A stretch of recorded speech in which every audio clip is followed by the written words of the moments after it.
Hello everyone, so this is a demonstration for you to create your modern coat of arms. Obviously in lesson 1 you learnt about coat of arms and what they are and what they're used for, and in lesson 2 now we're going to start drawing out a design for your own modern coat of arms. Now this is going to be inspired by whatever you are interested in, so I've gone for nature because this is something that I'm really passionate about and something that I love. So yours might be games, it might be a sport that you enjoy playing, it might be a program that you enjoy watching, a hobby that you have. You might want to incorporate more than one thing into it, and yeah, everyone's just going to be completely personal to them. So as you can see, I've got one that I've prepared earlier, and I'm now going to show you how we go about drawing it. So what I would say first is make sure you've got a sharp pencil and a ruler or a straight edge. So sharp pencil and a ruler. Now anything that you draw it lightly first because you might want to rub it out later. So some designs look like a shield, but I've gone for a pointed version. Now I'm just marking out some guide points just so I can get my design as symmetrical as possible. So I'm just marking out where the curves in my shape are going to be. So coming from the top, I'm going to curve it out past this point here. It's going to come quite straight downwards, and then it's going to curve in back down to a point at the bottom. And then we're going to do exactly the same on the other side, trying to keep this as symmetrical as possible. So curving down, coming out quite straight, and then curving into a point at the bottom. Now my design is going to be inspired by there's an English one that I really like, and then there's also an Australian one, so I'm going to combine the two to create mine. Now across the middle here, you notice I just rubbed out the sides. This is because this is where I'm going to put my motto. So the way I make this look like, it's like a ribbon coming across there. Can you see how I just curved that in one direction, quickly curved it back in the other direction to create this sort of ribbon? I'm going to come down at the sides and then parallel with this line here, I'm going to curve it across like so, like that.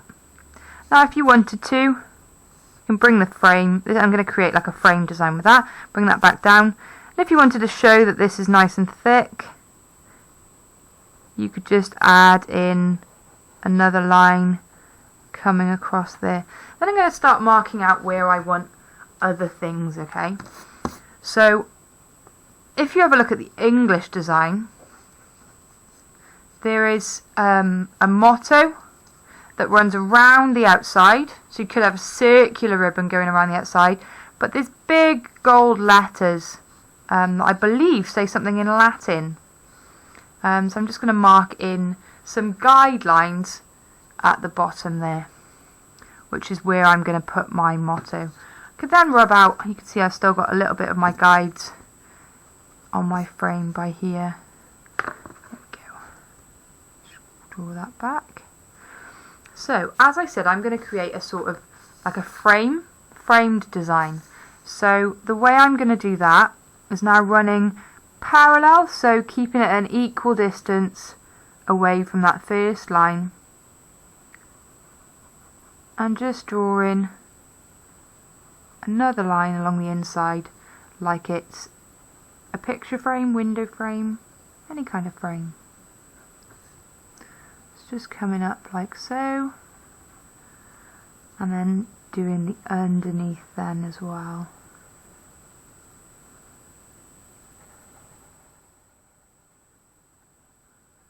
Now, as I said, everyone's designs are going to be completely different, and it's going to be whatever is personal to you. So as I'm from Wales, and this is going to be a nature inspired one, I thought it might be quite nice if I do some mountains, because we do have quite a lot of mountains here in Wales, and these mountains are inspired by the Brecon Beacons. Might be Snowdonia, it might be the beach down Porthcawl or Ogmore. It could be anything, but I've gone for mountains there. Now I'm also going to have sun in the sky, because I think it's really important now more than ever that we make sure we get enough vitamin D. And actually the reason for all life on Earth is actually created by the moon, because of the gravitational pull of the moon. So I'm going to pop the moon in there. Now they're not going to stay like that. I am going to go back and change them a little bit, but I'm going to show you what I'm going to add to the outside next, okay? So as I said, my design is inspired by the English design. So if I just get up a picture of the English design here. So as you can see, we've got a lion on one side and we've got a unicorn on the other side. Didn't realise we had unicorns or there was unicorns in England, but here we go. And also you can see there on the Australian design we've got a kangaroo on one side and the ostrich on the other. Now thinking of what is a standard flower for Wales, I mean they're going to start coming out soon. And I'm going to treat this guideline here like it's the ground, okay? So like it's the floor. You might be able to tell by these leaves what I'm drawing. So this is going to be a daffodil. Now daffodils are going to come out soon. So to draw the daffodil, first I've gone for the trumpet. So I draw like that. Now it's much easier to start with the trumpet, and then you can go in with the petals. So daffodils have got nice big petals, like so. There might be one then coming behind these nice big petals. Now once I've drawn that, then I can bring these petals into the centre. Bit of pollen in there. And I can start to add in some detail onto those leaves. Remember, we're going to be adding colour to these in the future. Might be some flowers that are in, from your name.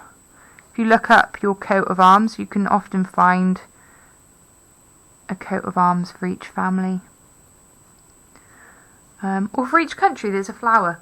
So the reason I drew the trumpet first is because then what I do is I connect up that middle part of the head of the flower down to the stem. So at the bottom here then I can sort of fill it out with some grass. So when you're drawing grass, you can do it wavy.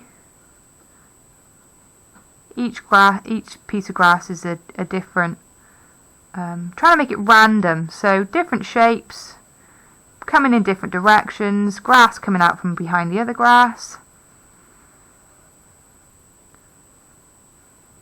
Like so. Remember, this is going to be like the floor there. So then we're going to go to the other side. So we've got a daffodil that side now. Can probably add a bit of detail to these leaves. Like so. Now on the other side then, thinking about now what flowers do I enjoy watch growing, and one of them is a sunflower. Now sunflowers are absolutely stunning. And we want to have it about the same size as this, so we want to have them equal in size. So what I'm going to do first is draw a big circle for the sunflower, and then I'll start going in with some petals, just curving it up like so. And what I would recommend is whatever you decide to do on your design, to make sure you're copying from images. That's one benefit of working from home, is that any of the images or anything that you want to have on your design, you can get up a picture on the internet and copy, even if it's a line drawing, just having an image to copy from. Just going to add in those seeds there. The difference between when we were doing the oranges right at the beginning of the year, we all saw the difference between our first drawing and our second drawing. And that is the power of drawing from observation. It really does improve our drawing. So I'm just going to draw in those seeds there. If at any point you feel like you don't need to watch this in its full detail, you can skip forward once you feel like you know what you're doing. I'm just adding in those seeds there. I'm doing this quite quickly now. You guys can take much more time over this. Don't rush it. Quality over quantity. This will take us quite a few lessons to complete, so it doesn't matter if you don't get it done within that first hour of the lesson after watching this. Adding in those seeds like so. And I could add a bit of detail to those petals. Then I'm going to go for my stem. So again, coming out of the middle of the head. And I'm going to rub out a gap in this. I'll leave the gap by there. And this will be for, see, I've done that flower head a little bit, flower stem a little bit too wide. So that's the benefit of drawing in lightly, is that you are able to rub it out if you do go wrong. It's okay if you feel like you've gone wrong.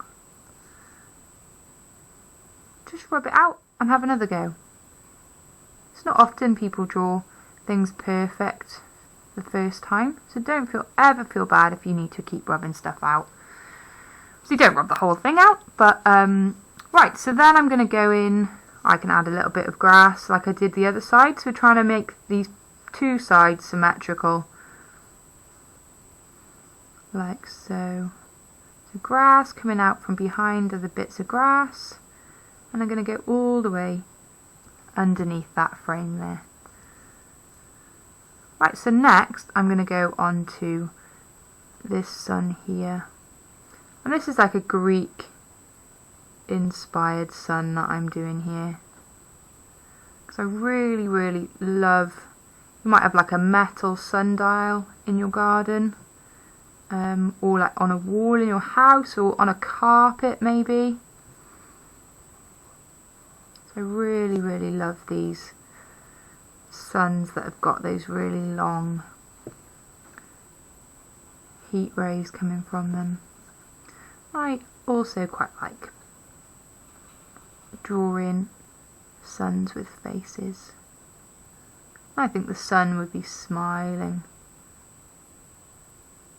I always like to put a big smile on the sun. I've got the moon there. I'm going to put a face on the moon as well, why not? I'm going to rub out that little gap in the middle. Stick your face on there. And Mr. Moon is smiling as well. Right, so then we go on to this bottom part of the frame now. I'm not going to leave this blank. I am going to put some grass and some flowers in here as well. Now, when May comes, what flowers come out in May? Can anyone have a think? What flowers come out in May? And then I'll show you how to draw them in a minute once I put in some grass. Now it is actually the bluebell that grows in May. They might come out a little bit earlier, but they absolutely covered the garden in the house I used to live in. And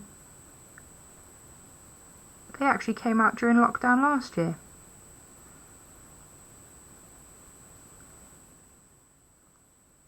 Drawn more of a tulip there, haven't I? So bluebells, what we do is just like with the trumpet of the daffodil, but this time you're going to come like that. So draw in the trumpet, upside down, bit of pollen in the middle, like so.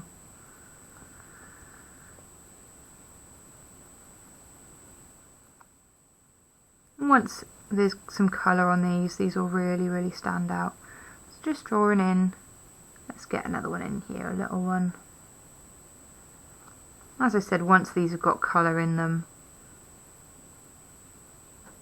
they're really going to pop out from the page.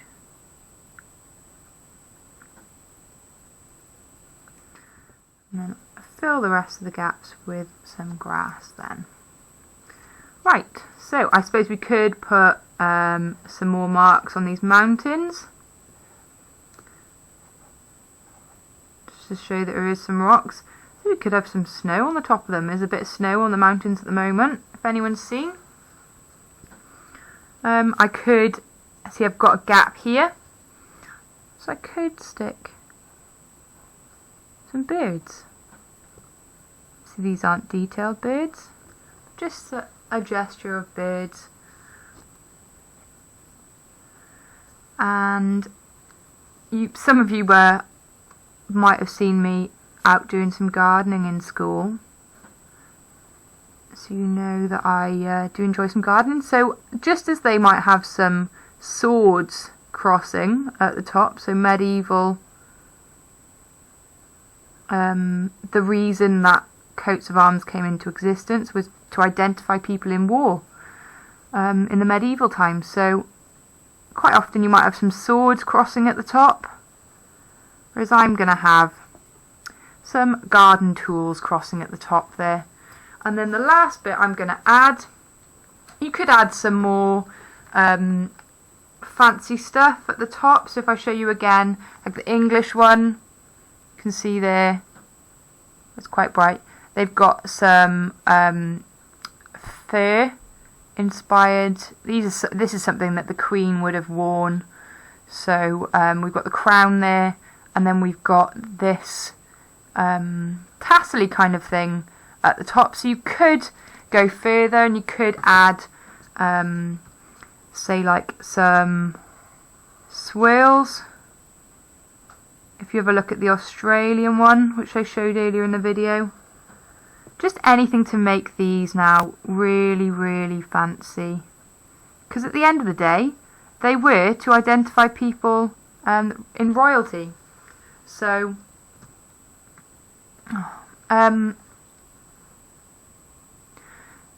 so yeah, anything to make it fancy. Now I'm going to put a motto across here now, and you might want to write a motto. Could be about anything personal to you.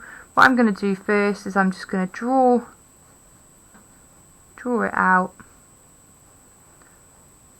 I think it's more important than ever before that we show love to each other and gratitude or gratefulness. Always remember to be grateful to each other. And then often these mottos would represent what that royal family would be fighting for. So on the English one, it's something in Latin. But I think more than ever before, we need to have love and gratitude and peace and hope. Now again, this might take you a few lessons, and these can go as far as you like. So take your time, enjoy it, and in lesson 2 then, we'll be thinking about adding some colour. Doesn't matter if this goes into lesson 2, just enjoy it and take your time, okay? Thank you.